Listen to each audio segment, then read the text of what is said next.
Hi friends, అందరికీ నమస్కారం అండి. Welcome to my channel. ముందుగా అందరూ నన్ను క్షమించాలండి. ఈ స్టోరీ ఎప్పుడో రావాలి, కానీ కొన్ని ఫ్యామిలీ డిస్టర్బెన్స్ వల్ల రాయడం కుదరలేదు. ఈరోజు కూడా పూర్తి స్టోరీ ఇవ్వలేకపోతున్నాను. అందుకు దయచేసి క్షమించి ఆదరించండి. రేపు కంపల్సరీ క్లైమాక్స్ ఇచ్చేస్తాను. ప్లీజ్ ప్లీజ్ ప్లీజ్ ప్లీజ్ అర్థం చేసుకోండి. ఇంకా ఈరోజు ఎపిసోడ్లోకి వెళ్ళిపోదాం. సాయంత్రం 7 ఉండగా ఇంటికి వచ్చాడు రామ్. ఆ వీధిలోకి ఎంటర్ అయ్యి తన ఇంటి లోపలికి కారు వెళుతూ ఉంటే ఆ ఇంటి వాతావరణాన్ని చూసిన అతనికి అది తన ఇల్లేనా అన్న అనుమానం వచ్చింది. రాదా మరి? మార్నింగ్ తను వెళ్లే వరకు సాదాసీదాగా ఉన్న ఇల్లు కాస్త ఇప్పుడు లైటింగ్తో దగదగా మెరిసిపోతుంది. అది చూసిన వెంటనే అతనికి అనుమానం వచ్చింది. ఆ తర్వాత వచ్చింది తన తల్లి అని అర్థమైంది. అసలే ఈవిడికి ఆవేశం తప్ప ఆలోచన ఉండదు. ఇప్పుడు ఈ టైంలో ఇదంతా ఎందుకు చేస్తుంది? వెళ్లే ముందే చెప్పింది కదా, నేను వచ్చేసరికి నువ్వు పెళ్లి చేసుకునే అమ్మాయి నా కళ్ళ ముందు ఉండాలి, లేదు అంటే ఎవరో ఒకరిని తీసుకువచ్చి నీ పెళ్లి నేను చేసేస్తాను అని. కొంప తీసి నా బదులు ఆ తాళేదో తనే కట్టేసి కోడల్ని తనతో తీసుకువచ్చేయలేదు కదా. ఇప్పుడు అలా తీసుకువచ్చిన అమ్మాయితో కాపురం చేయాలి అంటే నేను చావాలి అని అనుకుంటూ కంగారుగా లోపలికి వెళ్ళిన అతనికి అక్కడ కనిపించిన దృశ్యం చూసి ఐ వోల్టేజ్ కరెంట్ షాక్ తగిలింది. ఒక్క క్షణం తన కళ్ళ ముందు జరుగుతున్నదంతా నిజమా అంటే అతను నమ్మలేకపోతున్నాడు. హాల్ మధ్యలో ఉన్న సోఫాలన్నీ పక్కకి గెంటేసి మధ్యలో ఒక పెద్ద రాణి చైర్ వేసి అందులో ప్రార్థవిని కూర్చోబెట్టి చుట్టూ లేడీస్ చేరి ఆమెని అదొక మాదిరి చూస్తూ ఉన్నారు. పింక్ కలర్ పట్టు చీరలో ఒంటి నిండా నగలు పెట్టుకుని పాపం మేకప్ ఆర్టిస్ట్కి కొత్త అనుకుంటా. 1/2 కిలో మందాన్న ఉండే మేకప్ మొత్తం ఆమె మొహానికి పూసి మరి ఆ చైర్లో కూర్చోబెట్టడంతో అక్కడ ఏం జరుగుతుందో అర్థం కాక తింగరి చూపులు చూస్తూ ఉంది ఆమె. అదంతా చూసిన రామ్కి చాలా కోపం వచ్చింది. అసలు ఏం జరుగుతుంది ఇక్కడ అంటూ గట్టిగా అరిచాడు. ఆ అరుపుతో అందరూ అతని వైపు చూశారు. వచ్చావా నాన్న, నీకోసం ఎదురు చూస్తున్నాను, రా నా బంగారు కొండ అంటూ అతని దగ్గరికి వెళ్ళి అతని చెయ్యి పట్టుకుని రా వచ్చి ఇలా అమ్మాయి పక్కన కూర్చో అంది ఆమె. ఏ అమ్మాయి పక్కన? అయోమయంగా అడిగాడు రామ్. ఏమీ తెలియనట్లు అలా అడుగుతావేంట్రా తింగరి సన్నాసి, నీకు కాబోయే నీ పెళ్ళం పక్కన అంటూ అతని బుగ్గలో వేలుతో పొడిచింది జగతి. అబ్బా అంటూ ఆ బుగ్గ మీద తన చేతితో రుద్దుకుంటూ కాబోయే పెళ్ళమేంటి? అసలు ఏం మాట్లాడుతున్నావమ్మా నువ్వు? ఏం జరుగుతుంది ఇక్కడ? బయట ఆ లైటింగ్ ఏంటి, లోపల ఈ మందేంటి, చైర్లో తనేంటి అంటూ కోపంగా అరిచాడు రామ్. ఇది పరిచయ వేదిక నాన్న, నువ్వు తీసుకువచ్చిన అమ్మాయి నీకు కాబోయే భార్య అని నువ్వు చెప్పకపోయినా నాకు తెలిసిపోయింది రామ్. ఈ విషయమే నా ఒక్కదానికి తెలిస్తే సరిపోదు కదా, అందరికీ తెలియాలి కదా. అందుకే మన చుట్టుపక్కల వాళ్ళందరినీ పిలిచి పరిచయ వేదిక ఏర్పాటు చేశాను. చుట్టాలందరినీ కూడా పిలుద్దాం అనుకున్నాను, కానీ అతి త్వరలోనే ఎంగేజ్మెంట్ ఉంటుంది కదా, అందుకే అప్పుడు వచ్చి ఇప్పుడు వచ్చి అలసిపోతారని పిలవలేదు. పైగా చుట్టుపక్కల వాళ్ళైతే చూసి అక్షంతలు వేసి పోతారు, కానీ చుట్టాలు అలా కాదు కదా, వాళ్ళు మింగడానికి కూడా మనమే ఏర్పాటు చేయాలి. అందుకే ఆ ఆలోచనని ప్రస్తుతానికి విరమించుకున్నాను. ఎలా ఉంది నా ఐడియా? కొంచెం సిగ్గుపడుతూ అడిగింది జగతి. నా బొందలా ఉంది. ఇన్ని సంవత్సరాలు వచ్చినా నీకు ఈ తొందరపాటుతనం అస్సలు తగ్గలేదు మా. ఎదుటి వాళ్ళు చెప్పేది వినే అలవాటు ఇంకెప్పటికీ రాదా? తను ఏమీ నాకు కాబోయే నా భార్య కాదు, నాకు స్నేహితురాలంతే అంటూ అరిచి చెప్పాడు రామ్. ఆ మాటతో నెత్తిన పిడిగిపడినట్లు ఫీల్ అయ్యింది జగతి. ఏంట్రా నువ్వనేది? స్నేహితురాలా అంటూ రాగం తీయగా, అవును స్నేహితురాలే. కొన్ని రోజులు మన ఇంట్లో ఉండడానికి వచ్చింది. దానికే నువ్వు అపార్థం చేసుకుని ఇంట్లో ఒక అమ్మాయి ఉండేసరికి ఆ అమ్మాయి నాకు కాబోయే భార్య అని ఏదేదో ఊహించేసుకుని ఇలా పరిచయ వేదికలు ఏర్పాటు చేసేస్తావా? పిచ్చి అంటారు మా, దీన్ని పిచ్చి అంటారు. అయినా మీరైనా చెప్పాలి కదా. ఆవిడ తొందరపాటుతో ఇంత గందరగోళం చేస్తూ ఉంటే మీరేం చేస్తున్నారు?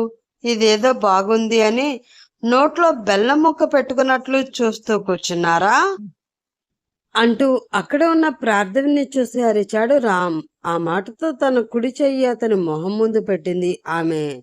ఎండిపోయిన ఆ చేతి వైపు చూసి ఏంటది, చెయ్యి అలా ఉందేంటి అంటూ అడిగాడు రామ్. ఏముంది, ఎండిపోయిన నా చెయ్యి. మీరు పంపించిన భోజనం తింటూ ఉండగా కాలింగ్ బెల్ మోగింది. వెళ్ళి చూడగా మీ అమ్మగారు దర్శనమిచ్చారు. ఆ తర్వాత ఏం జరిగిందో కూడా నాకు అర్థం కాలేదు. ఆవిడ అనుకున్నట్లు నేను ఆవిడికి కాబోయే కోడల్ని కాదు అని చెప్పే అవకాశమే కాదు, సగం తిన్న తర్వాత ఎండిపోయి ఉన్న నా చేతిని కడుక్కునే అవకాశం కూడా ఆమె నాకు ఇవ్వలేదు. ఇంకా నన్నేం చేయమంటారు అంటూ కోపంగా అడిగింది ప్రార్థవి. ఆ మాటతో సీరియస్గా తల్లి వైపు చూశాడు రామ్. అంటే నాన్న, అది ప్రస్తుతం హైదరాబాద్లో వాటర్ ప్రాబ్లం కదరా, చెయ్యి కడుక్కోకుండా వాటర్ సేవ్ చేస్తుందేమో అని అనుకున్నాను తప్ప అవకాశం కోసం ఎదురు చూస్తుంది అని అస్సలు అనుకోలేదు అంటూ తింగరగా నవ్వుతూ సమాధానం చెప్పింది జగతి. అయినా కూడా అలా సీరియస్గా చూస్తూ బుసలు కొడుతూ ఉన్నాడు రామ్. అతని చూపు నుండి ఎలా తప్పించుకోవాలో తెలియక బెదురుగా చూస్తూ ఉంది జగతి. అక్కడ ఉన్న వారందరికీ విషయం అర్థమవడంతో నేను అప్పుడే అనుకున్నాను జగతి, నీ కొడుకేంటి పెళ్లి చేసుకోవడం ఏంటి అని. నేను అనుకున్నట్లే అయ్యింది. అయినా ఏ అమ్మాయి అయినా నీ కొడుకుని చూసి దూరంగా పారిపోతుంది తప్ప దగ్గరికి వచ్చి ప్రేమ పెళ్లి అంటూ కబుర్లు చెప్పి అతనితో డ్యూయట్ పాడుతుందా ఏంటి? నీ పిచ్చి కాని. ఎప్పుడు చూడు మొహం సీరియస్గా ఉంటుంది తప్ప ఆ మొహంలో నవ్వే రాదు. కాబట్టి నీ కొడుక్కి పెళ్లి చేయాలి అన్న ఆలోచన మానేసి కూతురు పెళ్లి గురించి ఆలోచించు, అదే నీ ఆరోగ్యానికి మంచిది అంటూ దీర్ఘం తీస్తూ తల ఒక మాట అని బయటికి వెళ్ళిపోయారు వాళ్ళందరూ. దొంగ మొహల్లారా, ఇప్పటి వరకు నేను పెట్టిన స్నాక్స్ పందుల్లా తిని ఇచ్చిన కూల్ డ్రింక్స్ పంది కుక్కుల్లా తాగి ఇప్పుడు నా కొడుక్కి పెళ్లి కాదు అంటూ పేర్లు పెట్టిపోతున్నారా? ఇప్పుడు కాదే, తర్వాత దొరుకుతారు కదా, ఒక్కొక్క దానికి ఇత్తడైపోతుంది అని మనసులో అనుకుంటూ వెళుతున్న వాళ్ళ వైపు కోపంగా చూస్తూ ఉంది జగతి. ఆమె చూపు గమనించి ఇంక చూసింది చాలు, ఒకసారి నా వైపు తిరిగితే నీతో కొంచెం సీరియస్గా మాట్లాడాలి అన్నాడు రామ్. ఆ మాటతో గుండెల్లో దడగా అనిపించింది. అతని వైపు భయంగా చూస్తూ ఏం చెప్పాలనుకున్నా 2 అడుగులు దూరంగా ఉండి చాలా నెమ్మదిగా చెప్పరా, అసలే గుండెల్లో ఈ మధ్యన కొంచెం నొప్పిగా ఉంటుంది, హార్ట్ అటాక్ వచ్చేస్తుందేమో అని అనుమానంగా ఉంది. నిజంగానే నా అనుమానం నిజమయ్యి నేను పైకి పోయాను అంటే ఈ వయసులో తల్లి లేని పిల్లాడివి అయిపోతావు, ఆ తర్వాత చచ్చినా నీకు పెళ్లి కాదు అంటూ దీనంగా చెప్పింది జగతి. ఆ మాటతో మరింత కోపంగా చూశాడు రామ్. ఆ కోపం చూసిన జగతికి కాదు, ప్రార్థవికి కూడా మనసులో కొంచెం భయం వేసింది. సార్, చాలా కోపంగా ఉన్నట్లున్నారు, ఇప్పుడు ఈ కోపంలో మేడం గారిని ఏం చేస్తారో అని మనసులో అనుకుంటూ భయంగా వాళ్ళ వైపే చూస్తూ ఉంది. ఒక 2 నిమిషాలు తన కోపాన్ని కంట్రోల్ చేసుకుని చుట్టూ గమనించిన అతనికి అక్కడ ఎవరూ లేరు అని అర్థమైంది. దానితో ఒక్కసారిగా జగతి కాళ్ళ మీద పడిపోయాడు రామ్. అది చూసిన జగతికి నవ్వొచ్చింది. కష్టంగా తన నవ్వుని కంట్రోల్ చేసుకుంటూ, నువ్వు కాళ్ళు పట్టుకున్నా కనికరించేదే లేదురా, ఈ సంవత్సరం ఎలా అయినా నీ పెళ్లి చేసేస్తాను అంతే, నీకు ఇచ్చిన ఆఖరి అవకాశం కూడా నువ్వు వదిలేసుకున్నావు, కాబట్టి నాకు కనిపించిన ఏ ఎల్లమ్మనో పుల్లమ్మనో తెచ్చి నీకు ముడి పెట్టకపోతే చూడు అంటూ చెప్పింది జగతి. అదిగో అదే వద్దు, అలా చెయ్యొద్దు అనే కదా నేను నీ కాళ్ళు పట్టుకునేది. నీకు దండం పెడతానమ్మా, నన్ను కాస్త ప్రశాంతంగా ఉండనివ్వు. కావాలి అంటే రోజు ఇలా అరగంట సేపైనా సరే నీ కాళ్ళు పట్టుకుంటాను. కనికరించి ఈ విషయాన్ని వదిలేసాయి. ఏదో ఒక రోజు నా మనసుకు నచ్చిన అమ్మాయిని తీసుకువచ్చి నీ ముందు నిలబెడతాను.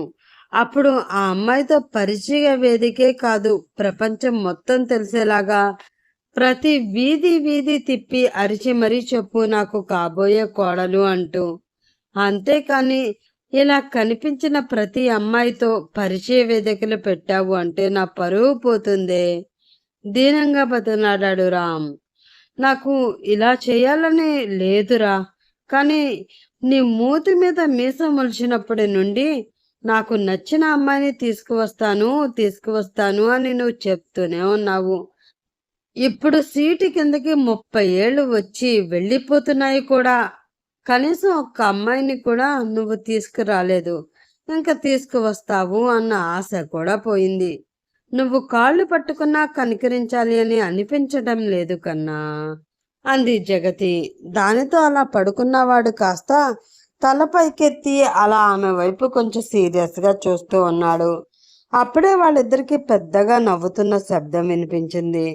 దానితో ఒక్కసారి అటువైపు తిరిగి చూడగా పొట్ట పట్టుకుని మరీ పగలబడి నవ్వుతూ అక్కడే కూర్చున్న ప్రార్థవి వాళ్ళకి కనిపించింది. ఆమెని అలా ఇద్దరూ కాసేపు చూస్తూ ఉండిపోయారు. మెల్లిగా పైకి లేచాడు రామ్. అయినా అతని చూపు మరోవైపుకి వెళ్ళలేదు. అందంగా నవ్వుతూ ఉన్న ఆమెని చూస్తూ ఉన్నాడు అతను. ఆ అమ్మాయి నవ్వుతూ ఉంటే కుందనపు బొమ్మలా చాలా బాగుంది కదరా అంది జగతి. అవునమ్మా, నిజమే, చాలా బాగుంది. కానీ కుందనపు బొమ్మలా కాదమ్మా, రాత్రిపూట వచ్చే రక్త పిశాచిలా. మనుషుల శరీరాన్ని పీక్కు తిన్న తర్వాత ఎర్రగా మారిన ఆ పెదాలతో రక్తం కారుతూ ఉండగా పగలబడి నవ్వుతూ ఉన్న రాక్షసిలా కనిపిస్తుంది. జగతి వైపు తిరిగి చెప్పాడు రామ్. దాంతో కోపంగా అతని వైపు చూసింది జగతి. నువ్వు కోపంగా చూసినా సరే ఇదే నిజం. అసలు ప్రపంచంలో ఎవడైనా దీన్ని మేకప్ అంటారా? మేకప్ వేసుకుంటే అమ్మాయి అందంగా కనిపించాలి అంతే తప్ప అందమైన అమ్మాయిలు ఇలా రాక్షసులా కనిపించకూడదు అని రామ్ అనడంతో పళ్ళు కొరుకుతూ అతని వైపు చూసింది జగతి. ఆమె వైపు చూస్తూ, ఇంకా నా మొహం చూస్తావేంటి, వెళ్ళి ముందు తన మొహం కడుగు. ఇంకాసేపు అలా ఆ మేకప్తో తను అలాగే నవ్వితే గుండాగి చచ్చేటట్లు ఉన్నాం ఇక్కడ అంటూ గట్టిగా అరిచాడు రామ్. దాంతో భయపడిన జగతి పరుగున ప్రార్థవి దగ్గరికి వెళ్ళి ఆమె చెయ్యి పట్టుకుని లోపలికి లాక్కని వెళ్ళిపోతూ ఉంది. అమ్మో అమ్మో, 5 నిమిషాల్లో ఎంత భూకంపం సృష్టించింది అనుకుని గుండెల మీద చెయ్యి వేసుకుని కొంచెం రిలాక్స్ అవుతూ, ఇదిగో ఆ చెయ్యి కూడా కడుగు, బాగా ఎండిపోయింది, వదులుతుందో లేదో. అంట్లు తోముకునే పీస్ ఉంటుంది కదా, అది తీసుకుని బాగా తోము అంటూ అరిచాడు రామ్. హా, అలాగే అంటూ లోపల నుంచి సమాధానం చెప్పింది జగతి. దాని తర్వాత అక్కడే ఉన్న సోఫాలో కూర్చున్న రామ్కి నవ్వు వచ్చింది. నిజంగా అమ్మా, నీ వల్ల ఈరోజు ఒక అద్భుతం జరిగింది. తను నవ్వింది. నిన్నటి నుంచి తన మొహంలో కన్నీళ్లు తప్ప ఎటువంటి ఫీలింగ్ నాకు కనిపించలేదు. అలాంటిది ఈరోజు నీ వల్ల తన మొహంలో నవ్వు చూశాను. ఎంతటి కష్టాన్నైనా సరే మర్చిపోయి అంత మనస్ఫూర్తిగా నవ్వింది అంటే అది కేవలం నీ వల్లనే. నువ్వు తన పక్కన ఉంటే తనలో చాలా మార్పు వస్తుంది. ఆ మార్పే నాకు కావాలి. అన్యాయం జరిగితే దాని గురించి ఆలోచిస్తూ ఇంట్లోనే మగ్గిపోయే పిరికితనం నుండి ధైర్యంగా అడుగు బయటికి పెట్టేలా చేస్తాను అని మనసులో అనుకున్నాడు అతను. ఫ్రెష్ అయి వచ్చి రూమ్లో కూర్చుని ఆలోచిస్తూ ఉంది ప్రార్థవి. అమ్మా నాన్న ఎలా ఉన్నారు? నా కోసమే బాధపడుతూ ఉంటారు. ఒక్కసారి ఫోన్ చేస్తే బాగుండును, కానీ నా దగ్గర ఫోన్ లేదు. ఒకవేళ చేసినా వాళ్ళు నాతో మాట్లాడతారా అని ఆలోచిస్తూ ఉన్న ఆమె దగ్గరికి వచ్చాడు రామ్. అతను వచ్చింది కూడా గమనించినంత దీర్ఘ ఆలోచనలో ఉంది ఆమె. అది చూసి ఇంకా దాని గురించి ఆలోచిస్తున్నారా అంటూ అడిగాడు రామ్. ఆ మాటతో ఉలిక్కిపడి అతని వైపు చూసి కంగారుగా లేచి నిలబడింది ఆమె. అయ్యో పర్వాలేదు కూర్చోండి అన్నాడు రామ్. పర్వాలేదు చెప్పండి అని ఆమె అనడంతో, అది యాక్చువల్లీ నేను బయట నుండి డోర్ నాక్ చేశాను. ఒకసారి కాదు చాలాసార్లు చేశాను. కానీ మీరేదో ఆలోచనలో ఉన్నట్లున్నారు, రిప్లై ఇవ్వలేదు. అందుకే డైరెక్ట్గా గదిలోకి వచ్చాను. ఏమీ అనుకోకండి అన్నాడు అతను. అయ్యో అలా అంటారేంటండి? ఈ ఇల్లు మీది, అలాంటిది గదిలోకి రావడానికి మీకు పర్మిషన్ ఏంటి? కొంచెం ఇబ్బందిగా అంది ప్రార్థవి. ఎంత నా ఇల్లైనా ఇప్పుడు మీరు ఉంటున్న ఈ గది మీది. మీ పర్మిషన్ లేకుండా మీ గదిలోకి నేను రాకూడదు. దాని సంగతి పక్కన పెడితే అసలు ఈ విషయం చెప్పండి. మీరేం ఆలోచిస్తున్నారు అంతగా? ఆ సంఘటన గురించేనా అంటూ అడిగాడు అతను. మౌనంగా తల వంచుకుంది ఆమె. అది చూసి చిన్నగా నవ్వుతూ, మీరు అంతగా గుర్తు పెట్టుకుని ప్రతి క్షణం ఆలోచిస్తూ గడపడానికి ఆ సంఘటన మీకు సంతోషాన్ని ఇచ్చేది కాదండి, అనుక్షణం బాధని పంచేది. అలాంటి సంఘటనలు ఎంత త్వరగా మర్చిపోతే అంత త్వరగా లైఫ్లో మూవ్ ఆన్ అయిపోగలరు. అప్పుడే జీవితం బాగుంటుంది అంటూ చెప్పాడు రామ్. ఆ మాటకి విరక్తిగా నవ్వుతూ, నాకు ఇంకా లైఫ్ ఉంది అని మీరు అనుకుంటున్నారా అంటూ అడిగింది ప్రార్థవి. లేదు అని మీరెందుకు అనుకుంటున్నారు? అసలు ఏంటండి మీ అమ్మాయిలు ప్రతిదానికి ఇలా దిగులు పడిపోయి, ఇంకా నాకు జీవితం లేదు, నా బ్రతుకు ఇంతే, నేను బ్రతకలేను అన్న ఆలోచనకి ఎందుకు వచ్చేస్తున్నారు? అందరి విషయం పక్కన పెడితే నేను చెప్పేది క్లియర్గా వినండి. ప్రేమించడం తప్పు కాదు, కానీ నువ్వు ప్రేమించిన పర్సన్ కరెక్ట్ కాదు.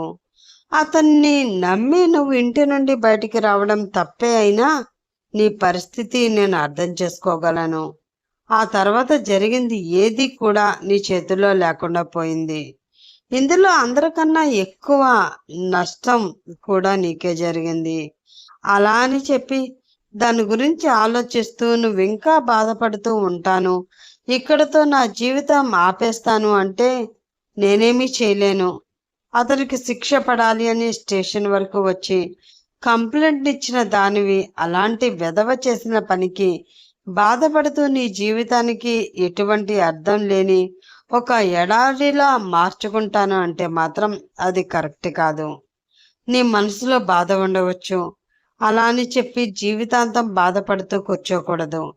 మనకు ఉన్నది చాలా చాలా చిన్న జీవితం. ఆ జీవితంలో కష్టాలు, కన్నీళ్లు, పోరాటాలు, ఆరాటాలు, ఒకరితో మాటలు పడడాలు, ఇవన్నీ పోగా సంతోషంగా బ్రతికే కాలం చాలా చిన్నగా ఉంటుంది. ఆ కాలాన్ని కూడా ఇలాంటి వెధవల కోసం వృధా చేసుకుంటాను అంటే అది చాలా తప్పు. నువ్వు అవునన్నా కాదన్నా ప్రస్తుతం నీ బాధ్యత నాది. కాబట్టి నువ్వు ఇలా ఉంటే నేను చూస్తూ ఊరుకోలేను. పద భోజనం చేద్దాం అంటూ సీరియస్గా చెప్పాడు రామ్. ఒక క్షణం అతన్ని చూసి భయం వేసింది ప్రార్థవికి. దానికి కారణం అతని వాయిస్లోని బేస్. ఆ బేస్కి ఆమె ఏంటి, ఎవరైనా సరే భయంతో వణికి చావాల్సిందే. ఆ గొంతుకి పాపం పాప గుండె అదిరినట్లు అనిపించడంతో ఆ గుండెని అరచేతుల్లో పట్టుకున్నట్లు ఫీల్ అవుతూ, ఆకలిగా లేదండి అంది వచ్చి రాని గొంతుతో. నేను ఆకలిగా ఉందా లేదా అని అడగడానికి రాలేదు, భోజనానికి తీసుకువెళ్ళడానికి వచ్చాను. నీకోసం 5 నిమిషాలు వెయిట్ చేస్తాను, త్వరగా రా అని చెప్పి బయటికి వెళ్ళిపోయాడు రామ్. దానితో ఆలోచిస్తూ కూర్చుంది ఆమె. అలా ఆలోచనలో ఉండగానే అతను ఆఖరిగా అన్న మాట గుర్తు వచ్చింది. 5 నిమిషాలు మాత్రమే వెయిట్ చేస్తాను అంటే ఆ 5 నిమిషాలు తర్వాత ఏం చేస్తాడు? చూస్తే చాలా సీరియస్గా వార్నింగ్ ఇచ్చినట్లున్నాడు. కోపంగా కూడా ఉన్నాడు. ఇప్పుడు ఆ కోపంలో కొట్టినా కొడతాడేమో, ఎందుకొచ్చిందిలే అని అనుకుని ఆ గది దాటి బయటికి వచ్చింది ప్రార్థవి. ఆమెను చూసి, రామ్మ నీకోసమే ఎదురు చూస్తున్నాను, మధ్యాహ్నం కూడా సరిగ్గా తినకుండా భోజనం దగ్గర నుంచి లేపేశాను ఆ విషయం గమనించిన దగ్గర నుంచి మనసంతా ఏదోలా ఉంది. అందుకే నీకోసం వేడివేడిగా చాలా త్వరగా వంట చేస్తాను. ఇంకా నువ్వు వచ్చి రుచి చూసి సర్టిఫికెట్ ఇవ్వడమే మిగిలి ఉంది. చిన్న చిరునవ్వుతో చెప్పింది జగతి. దానితో ఇబ్బందిగా వెళ్లి చైర్లో కూర్చుంది ప్రార్థవి. ఆమె అలా కూర్చుంది, కానీ ఆ పక్కన ఉన్న రామ్ని చూడాలి అంటే చాలా భయంగా అనిపించింది. అందుకే తల దించుకునే ఉంది ఆమె. జగతి ఆమె ప్లేట్లో ఫుడ్ వడ్డించింది. తినకుండా ఆ ఫుడ్ వైపు చూస్తూ ఉంది ప్రార్థవి. అది గమనించి, ఇంకా ఏంటి ఆలోచిస్తున్నావు, తిను అంటూ అరిచాడు రామ్. ఆ అరుపుకి బెదిరిపోయిన ఆమె గబగబా ఫుడ్ తింటూ ఉంది. ప్లేట్లో ఉన్న భోజనం మొత్తం 10 నిమిషాల్లో తినేయడంతో, ఇంకా వడ్డించమంటావా అంటూ అడిగాడు రామ్. వద్దు వద్దు, సరిపోతుంది అని కంగారుగా చెప్పింది ప్రార్థవి. సరే, వెళ్ళి కాసేపు గార్డెన్లో వాక్ చేసి ఆ తర్వాత వచ్చి పడుకో. అలాగే రేపు ఎర్లీ మార్నింగ్ లెగు. బయటికి వెళ్ళాలి, త్వరగా రెడీ అవ్వాలి. నేను 8:30కి బయటికి వెళ్ళిపోతాను. ఈ లోపల నువ్వు రెడీగా ఉండాలి అంటూ ఆర్డర్ వేశాడు రామ్. ఎక్కడికి వెళ్ళాలి అని అడగాలని ఉంది, కానీ అడిగితే ఎక్కడ చంపేస్తాడేమో అన్న భయంతో నోరు మెదపలేదు ప్రార్థవి. చెప్పింది అర్థమైందా? ఆమెమీ సమాధానం చెప్పకపోవడంతో సీరియస్గా అడిగాడు అతను. హా, అయింది అంటూ కంగారుగా అంది ఆమె. అయితే ఇంకా అక్కడే కూర్చున్నావే, వెళ్ళి వాక్ చేసిరా అంటూ సీరియస్గా చెప్పాడు రామ్. ఆ మాటతో వెంటనే బయటికి పరుగు తీసింది ప్రార్థవి. అది చూసి, ఎందుకురా పాపం ఆ అమ్మాయిని అలా భయపెట్టేశావు? పాపం చూడు, నువ్వు అరిచిన అరుపుకి ఎలా పారిపోయిందో అంటూ అడిగింది జగతి. కొందరు మైండ్ని డైవర్ట్ చేయాలి అంటే ఇలా అరవక తప్పదమ్మా. కన్నా బుజ్జి బంగారం అంటే ఎవ్వరూ మాట వినరు. కొన్ని విషయాల్లో కఠినంగా ఉండక తప్పదు అన్నాడు రామ్. సర్లే, నీకు నచ్చింది నువ్వు చేయడమే తప్ప ఎదుటి వాళ్ళ మాట విని అలవాటు నీకు లేదు కదా. కానీ ఇంతకీ ఎవర్రా అమ్మాయి అంటూ అడిగింది జగతి. చెప్పాను కదమ్మా, ఫ్రెండ్ అని అన్నాడు రామ్. నీ కాకమ్మ కబుర్లు నా దగ్గర చెప్పకురా. నా కొడుకు ఒక ఆడపిల్లతో స్నేహం చేయడమా? నాకు తెలిసి ఈ ప్రపంచంలో ఇంతకు మించిన వింత మరొకటి ఉండదు. కానీ ఎవరు అమ్మాయి, ఏంటి ఆ కథ? కొంచెం క్లియర్గా చెప్పు అంటూ అడిగింది జగతి. ఆమె వైపు సీరియస్గా చూస్తూ, నేను చెప్పడం అటుంచి అసలు ఆ అమ్మాయి గురించి నువ్వేమనుకుంటున్నావమ్మా అంటూ అడిగాడు రామ్. నేను ఏ అనాథ పిల్లో, లేదంటే యాక్సిడెంట్లో తల్లిదండ్రులను పోగొట్టుకున్న పిల్లో, అంతకీ కాదు అంటే చదువుకోవడం కోసం ఇంట్లో నుంచి పారిపోయి వచ్చిన పిల్లకి నువ్వు సహాయం చేస్తున్నావేమో అనుకుంటున్నాను. ఎవరైనా కష్టంలో ఉంటే తప్ప ఇలా నువ్వు ఇంటికి తీసుకువచ్చి ఒకరిని పెట్టడం, అందులోని వాళ్ళు ఆడపిల్ల అవడం అన్నది అసాధ్యం కదరా కన్నా. సో ఇందులో ఆ అమ్మాయి ఏ కేటగిరీకి చెందుతుంది అంటూ అడిగింది జగతి. భారంగా శ్వాస తీసుకుని వదిలి, నా గురించి పూర్తిగా చదివేసింది అమ్మ. ఈమె నుంచి తప్పించుకోవడం కష్టమే అనుకుని వీటిల్లో దేనికి చందని వింత కదమ్మా తనది అంటూ జరిగిందంతా చెప్పాడు రామ్. అయ్యో పాపం, అంత జరిగిందా? అయినా వాడికేం పోయే కాలం రా, ముద్దనష్టపు సచ్చినోడు. ప్రాణంగా ప్రేమించానని చెప్పి వాడి కోసం ఇంటి నుండి పారిపోయి వచ్చిన అమ్మాయిని మోసం చేస్తాడా? వాడి జిమ్మడిపోను. వాడు దొరికితే ఒకసారి నాకు చెప్పరా. మళ్ళీ జీవితంలో ఏ అమ్మాయి వాడి మొహం చూడకుండా వాడి మొహం మొత్తం పచ్చడి చేస్తాను వెదవది. పళ్ళు కొరుకుతూ అంది జగతి. దొరికితే అలాగే చేయొచ్చు, కానీ నువ్వు కొంచెం తనకి ధైర్యంగా చెప్పమ్మా. తన బాధని అర్థం చేసుకోకుండా, అసలు వినకుండా తల్లిదండ్రులు కూడా ఎన్నో మాటలు అని బయటికి గెంటేయడంతో పాపం చాలా కృంగిపోయింది. వచ్చిన దగ్గర నుండి దాని గురించి ఆలోచిస్తూ ఉంది. ఎలా అయినా తనని ఆ సంఘటన నుండి బయటికి తీసుకురావాలి అంటూ చెప్పాడు రామ్. నాకు చెప్పావు కదరా, ఇంకంతా నేను చూసుకుంటాను. నువ్వు కూల్గా ఉండు అని జగతి చెప్పడంతో, సరే నాకు నిద్ర వస్తుంది, గుడ్ నైట్ అని చెప్పి తన రూమ్లోకి వెళ్ళిపోయాడు రామ్. దాంతో బయటికి వెళ్ళి చూస్తున్న జగతికి ఆగకుండా గార్డెన్లో అటూ ఇటూ తిరుగుతూ కనిపించింది ప్రార్థవి. చాలా ఫాస్ట్గా తిరుగుతున్న ఆమెను చూసి వెధవ గట్టిగా భయపెట్టేసినట్లున్నాడు. పాపం ఆ అమ్మాయి ఆగి ఊపిరి తీసుకోవడానికి కూడా భయపడుతుంది అని మనసులో అనుకుని, ఇదిగో అమ్మాయి, చేసిన వాకింగ్ చాలు, మంచు పడుతుంది, లోపలికి వచ్చాయి అంటూ పిలిచింది. ఆ మాటతో ఆగిన ప్రార్థవి రావచ్చా అన్నట్లు ఆమె వైపు చూడడంతో వాడు పడుకోవడానికి వెళ్ళిపోయాడులే. అయినా నేను ఉన్నాను కదా, నీకేమీ భయం లేదు, రా అంటూ చెప్పింది జగతి. ఆ మాటతో కొంచెం రిలాక్స్ అయ్యి అమ్మయ్యా అనుకుంటూ లోపలికి వచ్చి, కాళ్ళు పీకేస్తున్నాయా ఆంటీ, మీరు ఫీల్ అయితే అయ్యారు కానీ మీ కొడుకు రాక్షసుడు, ఒక్క మాటతో భయపెట్టేస్తున్నాడు తెలుసా అని దీనంగా మొహం పెట్టుకుని అంది ప్రార్థవి. ఆమె భయం చూసి చిన్నగా నవ్వుకుని సరేరా అంటూ ఆమెను తీసుకుని లోపలికి వెళ్ళిపోయింది జగతి. నెక్స్ట్ డే మార్నింగ్ 8:30కి రెడీగా ఉండాలి అన్న మాట చెవులకి వినిపిస్తూ ఉండడంతో ఉలిక్కిపడి నిద్రలేచింది ప్రార్థవి. ఆమెకు ఒక్క క్షణం అతను అన్న ఆ మాట తప్ప ఇంకేమీ గుర్తుకు రాలేదు. కంగారుగా గడియారం వైపు చూస్తే 6 అవుతున్నట్లు ఆ గడియారంలో చూపించింది. అమ్మో, 6 అయిపోయింది. ఆ రాక్షసుడు లేచి కిందకి రాకముందే రెడీగా ఉండాలి అని అనుకుంటూ కంగారుగా బెడ్ దిగి టవల్ తీసుకుని వాష్రూంలోకి పరుగుపెట్టింది. ఆమె రెడీ అయ్యి హాల్లోకి వచ్చేసరికి టైం 7 అయ్యింది. మెల్లిగా అడుగు వేసుకుంటూ వీడు లేచాడా, ఇంకా లేవలేదా అని అనుకుంటూ అటూ ఇటూ దొంగలో చూస్తూ ఉన్న ఆమెను చూసి, ఏంటి అప్పుడే రెడీ అయిపోయావా అంటూ అడిగాడు. అప్పుడే జాగింగ్ పూర్తి చేసుకుని లోపలికి వచ్చి ఎదురుగా కనిపించిన ఆమెను చూసిన రామ్ ఆ మాటతో ఉలిక్కిపడి అటువైపు తిరిగి చెమటలు కక్కుతూ ఉన్న శరీరంతో కొంచెం ఆయాసపడుతూ తన వైపు చూస్తున్న అతన్ని చూసి, హా అయిపోయానండి, మీకు మళ్ళీ లేట్ అయిపోతుందేమో అని త్వరగానే అయిపోయాను అని తడబడుతూ చెప్పింది ప్రార్థవి.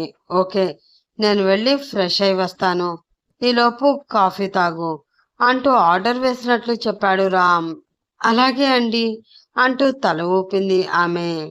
తను ఏం చెప్పినా కూడా భయపడుతూ కంగారుగా సమాధానం చెప్తున్న ఆమెను చూసి చిన్నగా నవ్వుకుంటూ తన గదిలోకి వెళ్ళిపోయాడు అతను. దానితో కిచెన్ వైపు వెళ్ళిన ఆమెకి వెజిటేబుల్స్ కట్ చేస్తూ కనిపించింది జగతి.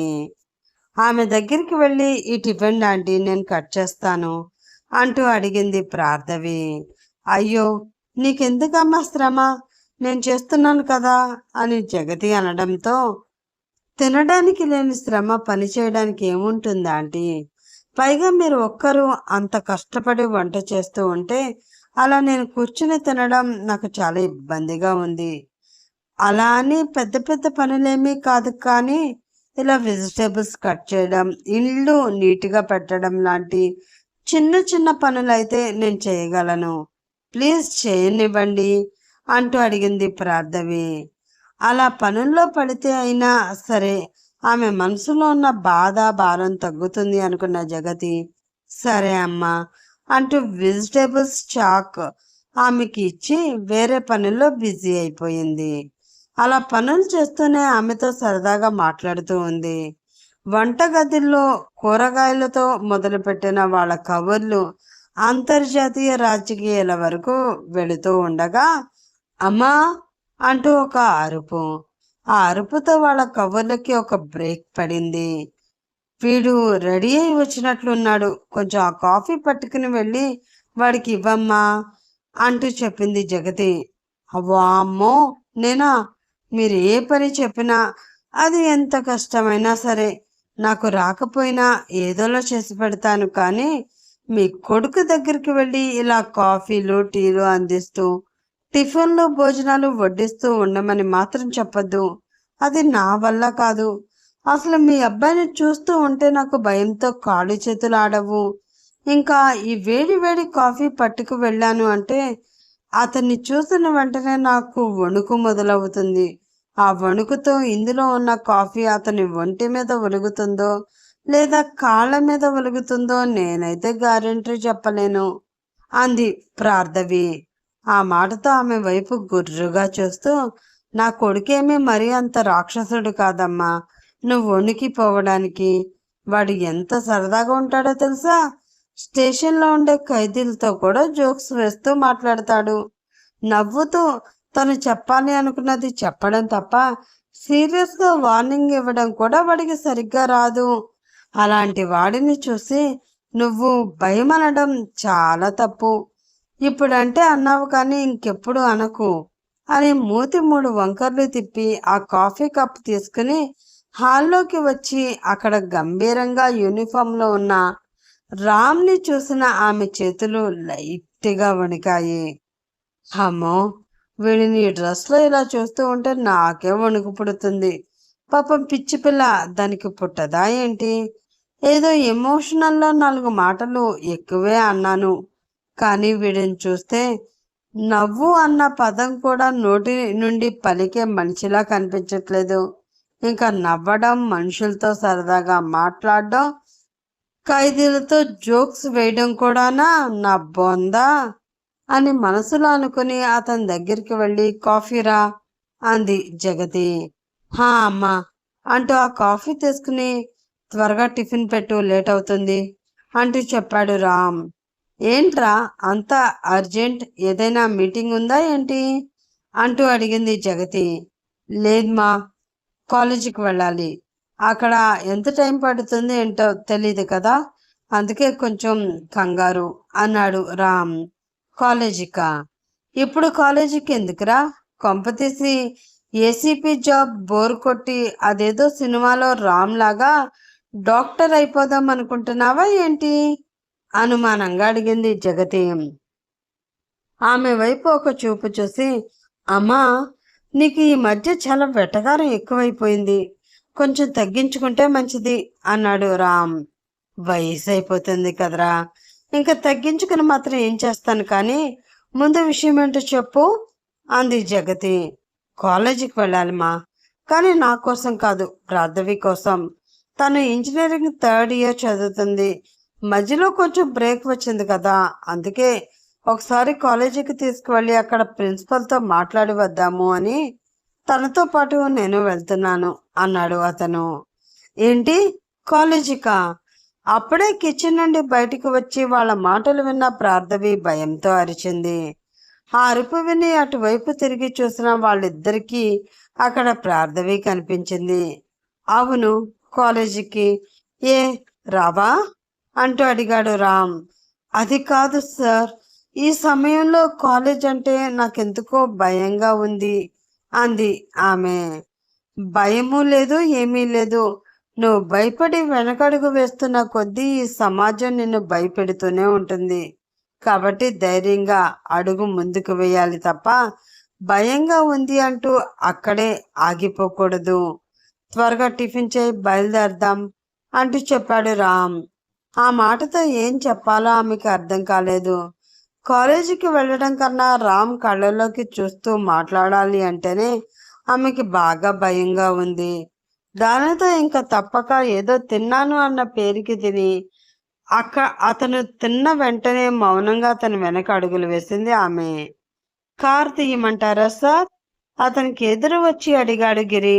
ఆహా వద్దు గిరి, ఇది ఆఫీస్ పని కాదు, పర్సనల్ పని.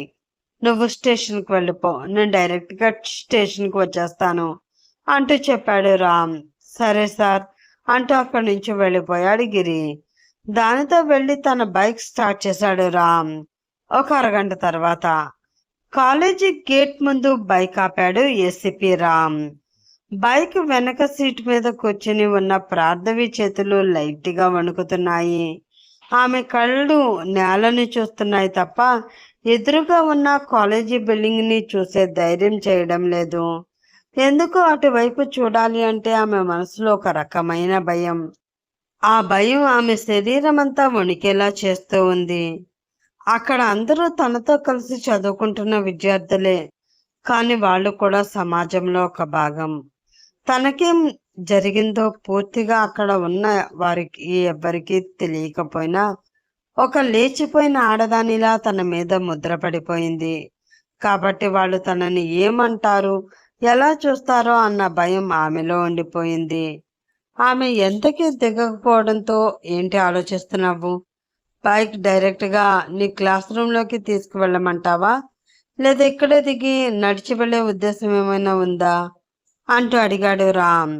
ఆ మాటతో కంగారుగా బైక్ దిగి అతన్ని చూస్తూ నిలబడింది ఆమె. మనసులో మాత్రం బాబోయ్, ఈ పోలీసులతో చాలా డేంజర్లా ఉంది.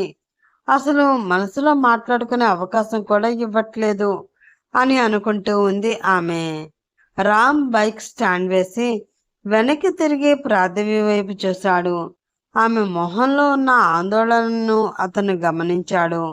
ఆమె చేతులు నలుపుకుంటూ ఉండడం చూసి ఆమె చేతిని తన చేతిలోకి తీసుకుని గట్టిగా నొక్కుతూ పట్టుకుని, ఏం పర్వాలేదు పద అన్నాడు అతను. అంత ధైర్యంగా అతను చెప్పినా కూడా ఆమె ముందుకి అడుగు వేయడానికి ఆమె కాళ్ళు సహకరించడం లేదు. ఒకసారి ఆ కాలేజీ వైపు చూసింది. వాళ్ళందరూ తన వైపే చూస్తున్నట్లు అనిపించడంతో గుండెల్లో ఏదో దడ మొదలైంది. మళ్ళీ రామ్ వైపు తిరిగి, సార్ ప్లీజ్ సార్, నన్ను ఇక్కడి నుంచి తీసుకువెళ్ళిపోండి, నేను చదువుకోలేను.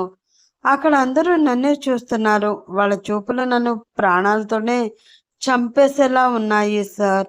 నేను వాటిని భరించలేకపోతున్నాను అంటూ దీనంగా బతిమలాడుతూ ఉంది ఆమె. రామ్ ఒక అడుగు ముందుకు వేసి ఆమె కళ్ళలోకి చూశాడు. తను పక్కనే ఉన్నా కూడా ఆమె భయపడడం అతనికి అస్సలు నచ్చలేదు. విపరీతమైనంత కోపం వస్తుంది. ఆ కోపాన్ని కంట్రోల్ చేసుకుంటూ, ప్రార్థవి, తప్పు చేసిన వాడు తలదించుకోవాలి. నువ్వు కాదు, నువ్వే కాదు, తప్పు చేయని ఏ ఆడపిల్ల కూడా తల దించకూడదు. నీతో ఆ తప్పు చేయించిన వాడు తలదించుకునేలా చేయాలి. అలా చెయ్యాలి అంటే మీ ఆడపిల్లల చేతుల్లో ఉండవలసిన ముఖ్యమైన ఆయుధం చదువు. దాన్ని ఎట్టి పరిస్థితుల్లోనూ వదులుకోకూడదు.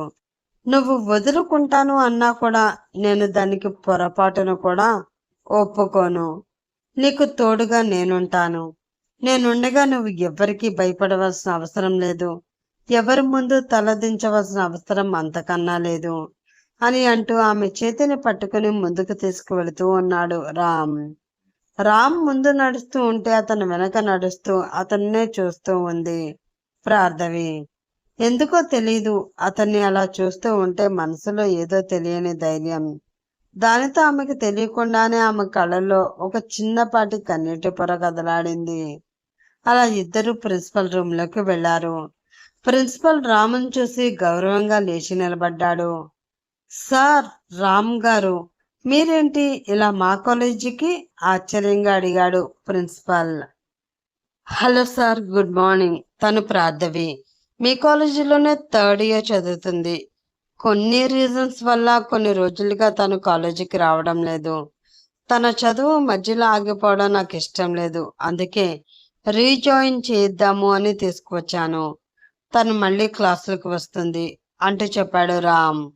ఆ మాటతో ప్రిన్సిపల్ ప్రార్థవి వైపు ఒకలాంటి చూపు చూశాడు. ఆ చూపులో జాలి కంటే సమాజం చూసే ఒక రకమైన నిర్లక్ష్యపు భావనే ఎక్కువగా ఉంది. ఆ చూపు రామ్ కనుదాటిపోలేదు.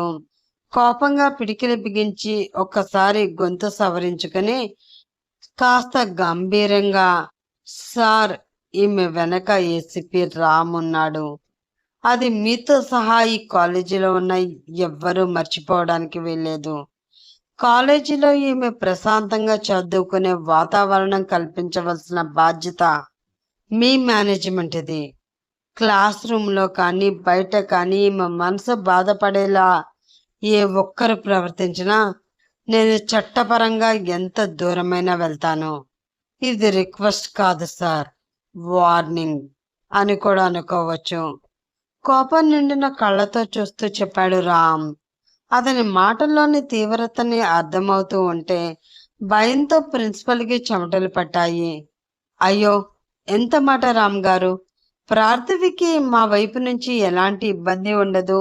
ఎలాంటి ఇబ్బంది రాకుండా నేను చూసుకుంటాను. మీరు ఈ విషయంలో ఎలాంటి టెన్షన్ తీసుకోకండి అని రామ్కి చెప్పి, అమ్మ ప్రార్థవి, నువ్వు ఇంకా క్లాసుకి వెళ్ళమ్మా అంటూ చెప్పాడు ప్రిన్సిపాల్. ఓకే సార్, ఉంటాను అని చెప్పి ప్రార్థవిని తీసుకుని బయటికి వచ్చాడు రామ్. ఇంకా ఆమె కళ్ళల్లో భయం కనిపిస్తుంది. ప్రార్థవి, నేను వెళుతున్నాను, ధైర్యంగా ఉండు, ఎవ్వరికీ భయపడవలసిన అవసరం లేదు, నీ చదువు మీద మాత్రమే ధ్యాస పెట్టు అని ఆమెకు 1-2 సార్లు చెప్పాడు అతను. ఆమె మౌనంగా తల ఊపింది. ఆమె చేతుల్లో ఒక ఫోన్ పెట్టి, ఇందులో ఆల్రెడీ నా ఫోన్ నంబర్ సేవ్ చేసి ఉంచాను, నీకు ఏదైనా ప్రాబ్లం అనిపిస్తే ఒక కాల్ చెయ్యి అని చెప్పి రామ్ అక్కడి నుంచి వెళ్ళిపోయాడు. అతను అలా తనకి దూరం అవుతున్నట్లు అక్కడి నుంచి వెళ్ళిపోతూ ఉంటే ప్రార్థవి మనసు విల్లవిల్లలాడింది. రామ్కి కూడా ఏదోలా ఉంది. అంతలా భయపడుతున్న ఆమెను ఒంటరిగా వదిలి వెళ్ళాలి అంటే మనసు రావడం లేదు. కానీ వెళ్ళాలి, తప్పదు. తన పక్కన ఉంటే ప్రస్తుతం తను ధైర్యంగా ఉంటుందేమో, కానీ ఆ ధైర్యం తను ఒంటరిగా ఉన్నప్పుడు కూడా ఉండాలి. అలా ఉండాలి అంటే ఇప్పుడు ఒంటరిగా తనను వదిలేసి వెళ్ళాలి అనుకున్న అతను కనీసం వెనక్కి తిరిగి ఆమె వైపు కూడా చూడలేదు. రామ్ వెళ్ళిపోయాక ప్రార్థవి నెమ్మదిగా కారిడార్ మీదుగా తన క్లాస్ రూమ్ వైపు నడవడం ప్రారంభించింది. ఆమె ఊహించినట్లే కాలేజీ కారిడార్లో ఉన్న విద్యార్థుల చూపులు ఆమె మీద పడ్డాయి. ఒక్కొక్కరు గుసగుసలు చెప్పుకోవడం మొదలుపెట్టారు. చూసేవారా, ఈమెదే ఆ కేసు, అదే పెళ్లిపేటల నుండి పారిపోయింది కదా, అది మొన్నటి వరకు మన సీనియర్తో తిరిగేది కదా, మరి ఈ రోజేంటో ఆ ఏసీపీ ఆఫీసర్ స్వయంగా తీసుకువచ్చాడు. ఏం జరిగిందో ఏంటో. ఆ మాటలు ప్రార్థవి చెవిలో సీసం పోసినట్లు వినిపిస్తున్నాయి. ఒక్కొక్క మాట ఆమె గుండెని కత్తితో రెండుగా చీల్చినట్లు అనిపిస్తూ ఉన్నాయి. క్లాస్ రూమ్లో లోపలికి వెళ్ళినా పరిస్థితి మారలేదు.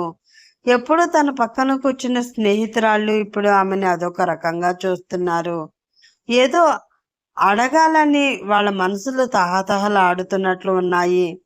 చిన్నగా మాటలు కలపాలి అని ప్రయత్నించారు. కానీ వాళ్ళతో మాట్లాడితే వాళ్ళు ఏం అడుగుతారో, వాళ్ళు అడుగుతున్న ప్రశ్నలకి తన దగ్గర సమాధానం ఉంటుందో లేదో అన్న భయంతో వాళ్ళ వైపు కూడా చూడడం లేదు ప్రార్థవి.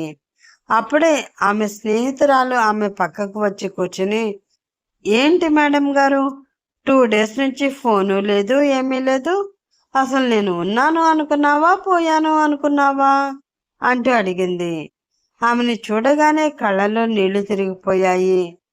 తనకి సంబంధించిన ప్రతి విషయాన్ని షేర్ చేసుకునే ఫ్రెండ్ అవడంతో తన బాధని కంట్రోల్ చేసుకోలేకపోయింది ఆమె. ప్రేమగా ఆమె చేతిని పట్టుకుని, ఇట్స్ ఓకేనే, ఏం జరిగింది అని అడగను, ఏం జరిగినా నువ్వు నా స్నేహితురాలివి అని మర్చిపోను, ఆల్ ఈజ్ వెల్ అని అంటూ టేబుల్ పై ఆమె పెట్టిన ఫోన్ వైపు చూసి, ఏంటి కొత్త ఫోన్ తీసుకున్నావా అని ఆ ఫోన్ చేతిలోకి తీసుకుని చూస్తూ అంది అంజలి. ఓపెన్ చేసిన వెంటనే అన్లాక్ అవడంతో, ఏంటి ఇంకా పాస్వర్డ్ ఏమీ పెట్టలేదా అంటూ అడిగింది. లేదు, అది రామ్ గారు ఇప్పుడే నాకు ఇచ్చారు, అందులో ఆయన నెంబర్ తప్ప ఎవరిది ఉండదు అంటూ ముభావంగా సమాధానం చెప్పింది ప్రార్థవి. సరే అని ఆ ఫోన్ అక్కడే పెట్టేసింది అంజలి. ఆ తర్వాత ఒక్కొక్కరుగా లెక్చరర్స్ రావడం, లెసన్స్ చెప్పడంతో బిజీ అయిపోయారు ఇద్దరు. లంచ్ టైం అయింది. రామ్ ఆల్రెడీ ఆమె కోసం లంచ్ పంపించాడు. కానీ తినాలి అని అనిపించకపోవడంతో జనంలో ఉండడం ఇష్టం లేక అలా నడుచుకుంటూ బయటకు వచ్చిన ఆమెకి ఆ కాలేజీకి ఆనుకుని ఉన్న గార్డెన్ చాలా ప్రశాంతంగా అనిపించింది. దాంతో అటువైపు అడుగులు వేసింది ప్రార్థవి. సరిగ్గా అదే సమయంలో కాలేజీలో రోజు గొడవలు చేసి అమ్మాయిల్ని ఏడిపించే వివేక్ అనే రౌడీ స్టూడెంట్, అతని గ్యాంగ్ అటువైపుగా వచ్చారు. సిగరెట్ తీసి వెలిగించి ఒక పఫ్ లాగి ఎంజాయ్ చేస్తున్న వివేక్ ని చూసి, ఒరేయ్ ప్రార్థవీరా అంటూ పక్కన ఉన్నవాడు వాడి భుజం మీద చెయ్యి వేసి పిలవడంతో అటువైపు చూశాడు వివేక్. ఆమెను చూడగానే గతంలో ఆమె కొట్టిన చెంప దెబ్బ గుర్తువచ్చింది అతనికి. ప్రపోజ్ చేసి ముద్దు పెట్టుకోవాలని ప్రయత్నించాను అని లాగి పెట్టి కొడతావా? ఇప్పుడు చెప్తా ఉండవే నీ సంగతి అని అనుకుంటూ అటువైపు కదిలాడు వివేక్. అలా వాళ్ళు నవ్వుతూ ప్రార్థవిని ముట్టారు. హలో మేడం ప్రార్థవి, ఏంటి ఎవరూ లేని ఇలాంటి ఏకాంతపు ప్రదేశానికి వచ్చావు? నీ ప్రియుడి కోసమా? వంకరగా అడిగాడు వివేక్. ఆ గొంతు వినగానే ప్రార్థవి గుండె జల్లుమంది. అయినా కొంచెం ధైర్యం తెచ్చుకుని ప్లీజ్ తప్పుకోండి, నేను క్లాస్కి వెళ్ళాలి అంటూ అడిగింది ప్రార్థవి. అప్పుడే క్లాస్కి వెళ్తే ఎలా బేబీ? కాసేపు సరదాగా మాట్లాడుకుందాముండు.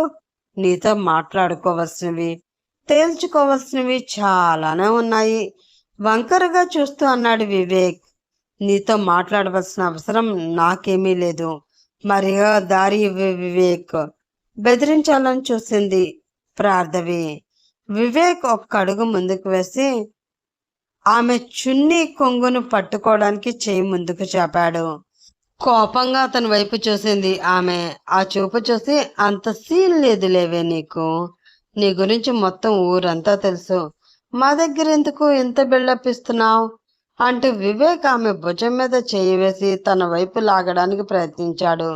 దాంతో ఒక అడుగు వెనక్కి వేసి మర్యాదగా నాకు దూరంగా ఉండు, నా దగ్గరికి రావాలని ప్రయత్నిస్తే చంపేస్తాను అంటూ బెదిరించింది ఆమె.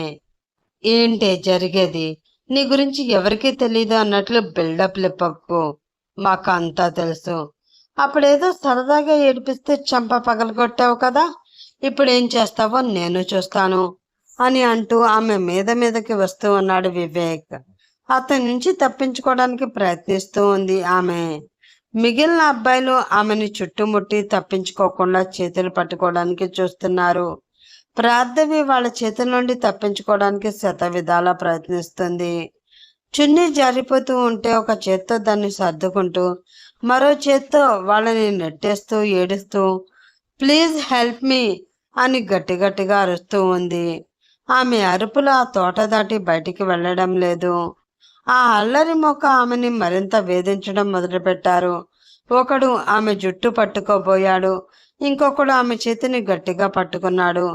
ప్రార్థవి పూర్తిగా నిస్సహాయురాలయ్యింది. అదే సమయంలో ఏదిది భోజనం చేస్తుంది అని వెతుకుతూ ఉంటే ఎక్కడికి వెళ్ళిందో కనిపించడం లేదే. పైగా ఫోన్ కూడా తన ప్లేస్ దగ్గరే వదిలేసి వచ్చింది. ఎక్కడికి వెళ్ళిందో ఏంటో అని అనుకుంటూ అటువైపు వచ్చిన అంజలికి దూరం నుంచి ప్రార్థవిని వాళ్ళు అలా చేయడం కనిపించింది. అది చూసిన ఆమెకి భయం వేసినా వెంటనే అందులో రామ్ గారి నెంబర్ తప్ప ఇంకా ఎవరి నెంబరు ఉండదు అని ప్రార్థవి తనకి చెప్పిన మాటలు గుర్తు రావడంతో ఫోన్ తీసి రామ్ నెంబర్కి డయల్ చేసింది. ఆమెని వదిలి వెళ్ళిన దగ్గర నుంచి ఆమె ఎలా ఉందని ఆలోచిస్తూ ఒకసారి ఎలా ఉందో ఏంటో చూసి వద్దాము అని ఆ కాలేజ్ వైపే వస్తూ ఉన్న రామ్ ఫోన్ రింగ్ అయింది. ఆ కాల్ లిఫ్ట్ చేసి అంజలి చెప్పింది విన్న అతని పిడికిలి కోపంతో బిగుసుకుంది. మరో 5 నిమిషాల్లో కాలేజీ గేట్లను బద్దలు కొట్టుకుంటూ రామ్ బుల్లెట్ బైక్ లోపలికి దూసుకువచ్చింది. బైక్ శబ్దం కాలేజీ అంతా మారుమోగింది. బైక్ ఆపిన రామ్ కళ్ళల్లో నిప్పులు కురిపిస్తూ నేరుగా గార్డెన్ వైపు పరిగెత్తాడు. అక్కడ ప్రార్థవి కింద కూలబడి మోకాళ్ళలో మొహం దాచుకుని ఏడుస్తూ ఉంది. ఆమె జుట్టు పట్టుకుని పైకి లేపబోయాడు వివేక్. సరిగ్గా అప్పుడే రేయ్ అంటూ ఒక అరుపు. ఆ సింహగర్జనకి ఆ గ్యాంగ్ మొత్తం ఒక్కసారిగా ఉలిక్కిపడి వెనక్కి తిరిగారు. రామ్ వచ్చే వేగానికి వివేక్ అండ్ గ్యాంగ్ కి ఒంట్లో వణుకు పుట్టింది. వాళ్ళకి అక్కడ ఏం జరుగుతుందో తెలిసేలోపే రామ్ కాలితో వివేక్ గుండెల మీద గట్టిగా తన్నాడు. ఆ దెబ్బకి వివేక్ 10 అడుగుల దూరం వెళ్ళి కింద పడ్డాడు. అప్పటికే భయంతో గుటకలు మింగుతూ ఉన్నా కూడా అంత త్వరగా ఓటమి ఒప్పుకొని ఉడికి రక్తం అవ్వడంతో మిగిలిన నలుగురు రామ్ మీదకి రావడానికి ప్రయత్నించారు.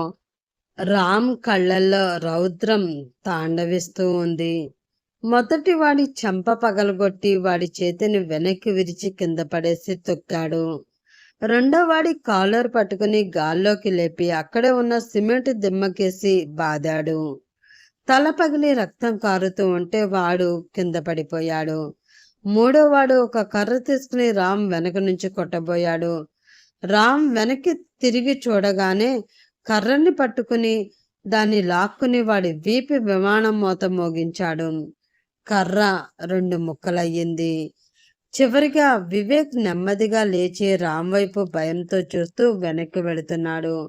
రామ్ నడుచుకుంటూ వాడి దగ్గరికి వెళ్ళాడు. వాడి జుట్టు పట్టుకుని పైకి లేపాడు. కోపం నిండిన కళ్ళతో అతన్ని చంపేసేలా చూస్తూ, ఆడపిల్ల కనిపిస్తే అంత చులకనగా ఉందారా మీకు?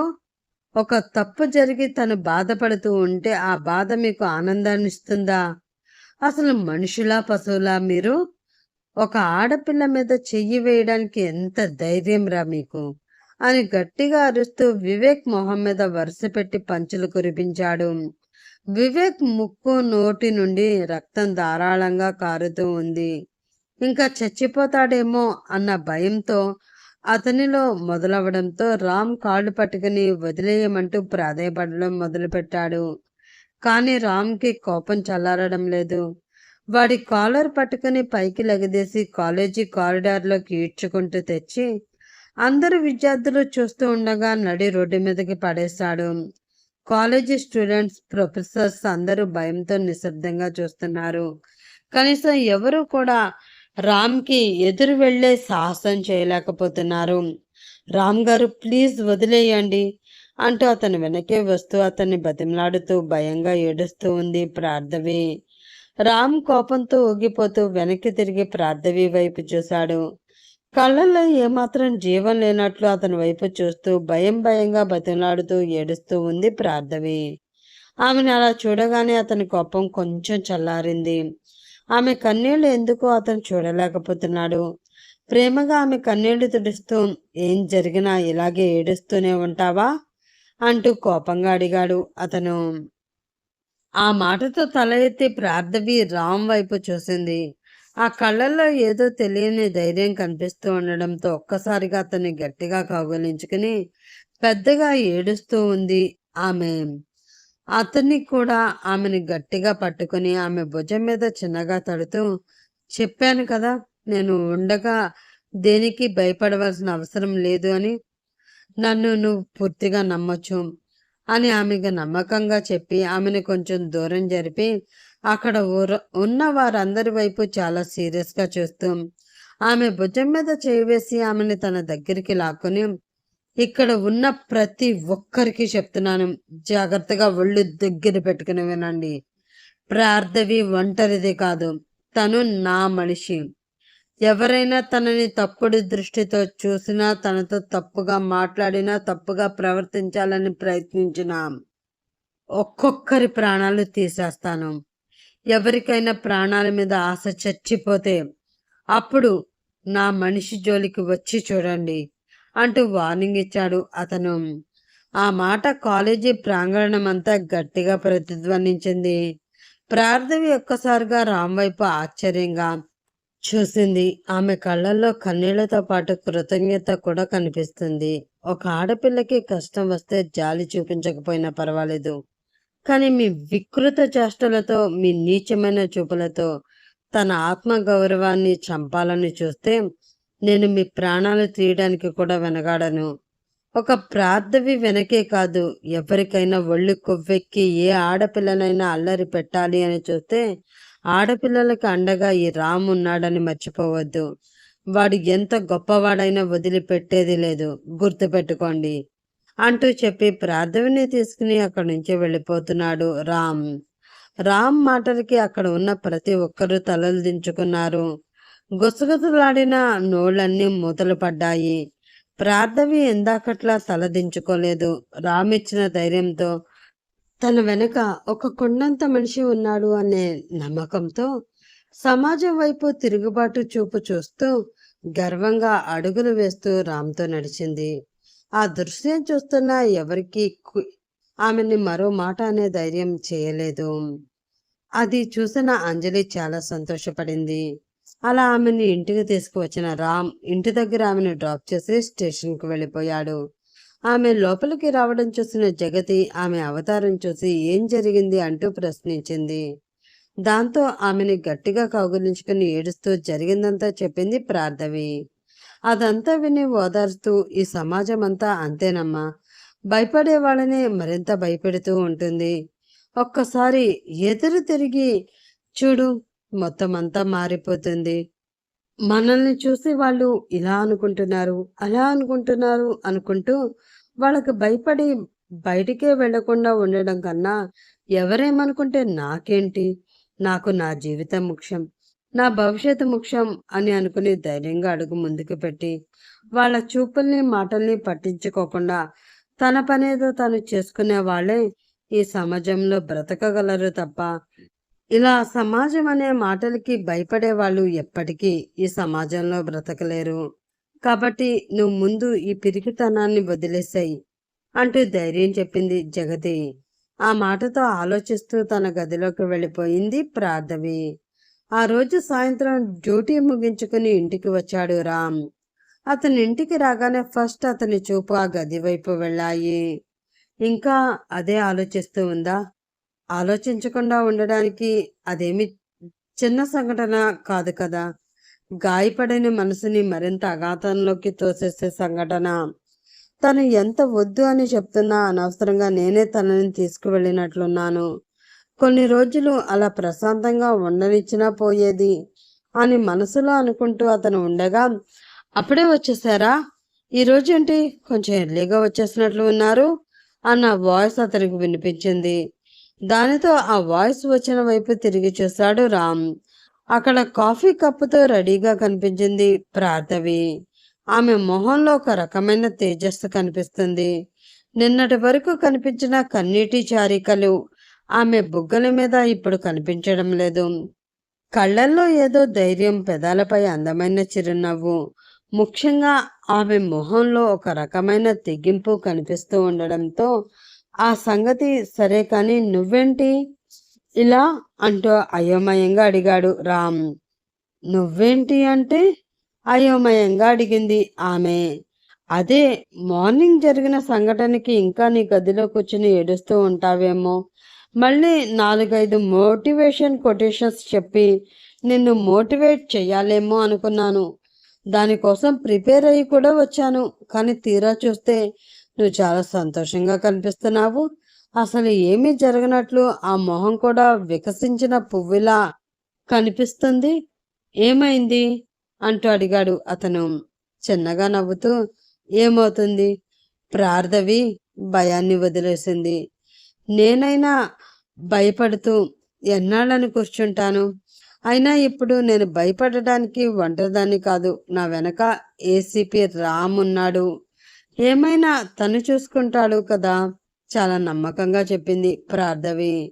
ఆ మాటతో అతని పెదవులు కూడా అందంగా విచ్చుకున్నాయి. దట్స్ వెరీ గుడ్, ఎప్పుడు ఇలానే ఉండాలి ధైర్యంగా అంటూ ఆమె చేతిలో కాఫీ కప్ అందుకున్నాడు రామ్. తప్పకుండా, మళ్ళీ నా జీవితంలోకి భయమయ్యనే మాటని కూడా నేను రానివ్వను. ఏం జరిగినా సరే ఇలానే ఉంటాను, చూసుకుందాం అంది ఆమె. దానితో కొంచెం రిలాక్స్డ్గా ఫీల్ అయ్యాడు రామ్. అలా కొన్ని రోజులు ముందుకు జరిగాయి. ఈసారి ఎటువంటి భయం లేకుండా ప్రార్థవి కాలేజీకి వెళుతుంది. ఆమెని రామ్ స్వయంగా తీసుకువస్తూ ఉన్నాడు. వారిద్దరి మధ్య చనువు పెరిగింది. ఆ పెరిగిన చనువుని జగతి గమనిస్తూనే ఉంది. ప్రార్థవి మంచి అమ్మాయి, అందరితోటి బాగానే కలిసిపోతుంది, చాలా చనువుగా ఉంటుంది, పద్ధతి అయిన పిల్ల, అన్ని పనులు వచ్చు. కాలేజీలో ఎంత అలసిపోయి వచ్చినా కూడా ఇంటి పనిలో తనకు సహాయం చేస్తూ తనతో సరదాగా మాట్లాడుతూ టైం స్పెండ్ చేస్తూ ఉంటుంది. ముఖ్యంగా రామ్కి సరైన జోడి. తన జీవితంలో ఆ సంఘటన జరగకుండా ఉంటే రామ్తో ఆమె పెళ్లి దగ్గరుండి తనే చేసేది. కానీ ఇప్పుడు ఎలా చేస్తుంది?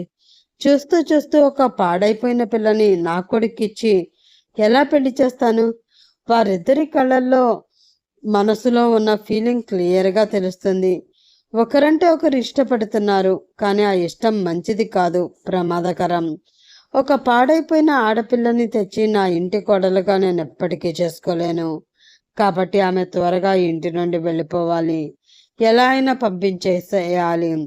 దానికోసం ఏం చేయాలి అని ఆలోచిస్తూ ఉంది జగతి. సరిగ్గా అదే సమయంలో పరిగెత్తుకుంటూ ఆమె దగ్గరికి వచ్చింది ప్రార్థవి. ఆమె కంగారు చూసి ఏం జరిగింది అంటూ అడిగింది జగతి. అది ఆంటీ, ఎలా చెప్పాలో తెలియడం లేదు అని తడబడుతూ ఉన్న ఆమెను చూసిన జగతికి ఏదో అనుమానం వచ్చింది.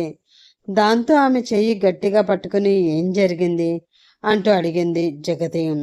అది పీరియడ్స్ మిస్ అయ్యాయి అంటూ చెప్పింది ప్రార్థవి. ఆ మాట విన్న జగతికి షాక్తో కళ్ళు పెద్దవి అయ్యాయి. ఆ క్షణం తన కొడుకు నుంచి ఆమెను ఎలా దూరం చేయాలి అన్న ఆలోచన ఆమెకి రాలేదు. ఇప్పుడు ఆమె అనుమానపడినట్లు ఆమె నిజంగా ప్రెగ్నెంట్ అయితే ఆమె పరిస్థితి ఏంటి?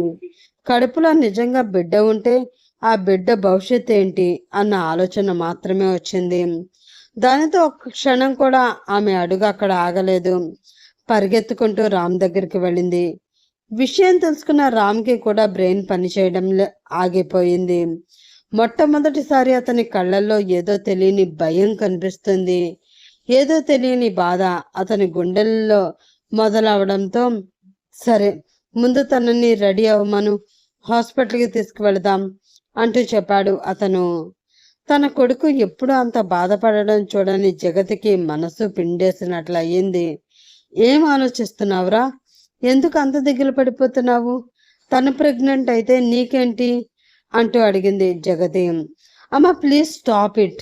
తనకి జస్ట్ పీరియడ్స్ మిస్ అయ్యాయి అంతే కదా, ఆ మాత్రం దానికి ప్రెగ్నెంట్ అని కన్ఫర్మ్ చేసేయొద్దు. ముందు డాక్టర్ దగ్గరికి వెళదాం అంటూ చెప్పాడు అతను. దానితో విరక్తిగా నవ్వుతూ అక్కడి నుంచి వెళుతూ ఏదో అడగాలి అనిపించడంతో వెనక్కి తిరిగి రామ్ వైపు చూసి, నువ్వు చెప్పకపోయినా నీ తల్లిగా నీ మనసులో ఏముందో నేను తెలుసుకోగలనురా. నా ఊహ కరెక్ట్ అయితే ప్రస్తుతం నీ మనసులో ప్రార్థవి ఉంది. ఆమెతో కలిసి సంతోషంగా బ్రతకాలి అని ఎన్నో కలలు కంటున్నావు. ఆ కలలన్నీ ఇప్పుడు హాస్పిటల్కి వెళ్ళిన తర్వాత వచ్చే రిజల్ట్తో కూలిపోతే ఏం చేస్తావు? నిజంగా ఆమె ప్రెగ్నెంట్ అయితే ఆమెతో పాటు ఆమె బిడ్డను కూడా నువ్వు మనస్ఫూర్తిగా నీ జీవితంలోకి ఆహ్వానించగలవా అంటూ అడిగింది జగతి. ఆ మాట సూటిగా అతని గుండెల్లో దిగడంతో ఒక్కసారిగా అక్కడే బెడ్ మీద కూలబడ్డాడు అతను. మైండ్ మొత్తం బ్లర్ అయిపోయింది. ఏమీ అర్థం కావడం లేదు. ఏం చేయాలో తెలియడం లేదు. ఒకటి మాత్రం తెలుస్తుంది, ప్రార్థవి తన ప్రాణం, తనతోనే జీవితం అనుకున్నాడు. ఇప్పుడు ఆమె కడుపులో పెరుగుతున్న బిడ్డ ఆమెని తనకి దూరం చేస్తుంది అన్న ఆలోచన కూడా అతను భరించలేకపోతున్నాడు. ఏది ఏమైనా ముందు ఆమెకి పరీక్ష చేయించాలి. ఆ పరీక్ష ఫలితం ఏది అయినా సరే తను అంగీకరించే తీరాల్సిందే. ఇది ఆమెకి మాత్రమే కాదు, తనకి కూడా ఒక పరీక్ష, అగ్ని పరీక్ష. ఆ పరీక్షకి సిద్ధమయ్యే ఆమెను తీసుకున్న హాస్పిటల్కి బయలుదేరాడు రామ్. వాళ్ళతో పాటు జగతి కూడా వెళ్ళింది. మరి ఆ తర్వాత ఏం జరుగుతుంది? ఆ రిజల్ట్ ఏమొస్తుంది? ఆ రిజల్ట్ నిజంగానే పాజిటివ్ వచ్చి ఆమె తల్లి అయితే రామ్ ఏం చేస్తాడు? ఆమెకి అండగా నిలబడి ఆ బిడ్డని అంగీకరిస్తాడా, లేక ఆమెని దూరంగా వదిలేసి వస్తాడా? తెలుసుకోవాలంటే నెక్స్ట్ పార్ట్ కోసం వెయిట్ చేస్తూ ఉండండి ఫ్రెండ్స్. అలాగే ఈ పార్ట్ మీకు నచ్చితే ప్లీజ్ లైక్ చేసి, షేర్ చేసి, సబ్స్క్రైబ్ చేసుకుని మీ సపోర్ట్ అందించండి. నెక్స్ట్ ఎపిసోడ్లో మళ్ళీ కలుసుకుందాం. అప్పటి వరకు bye bye, have a nice day.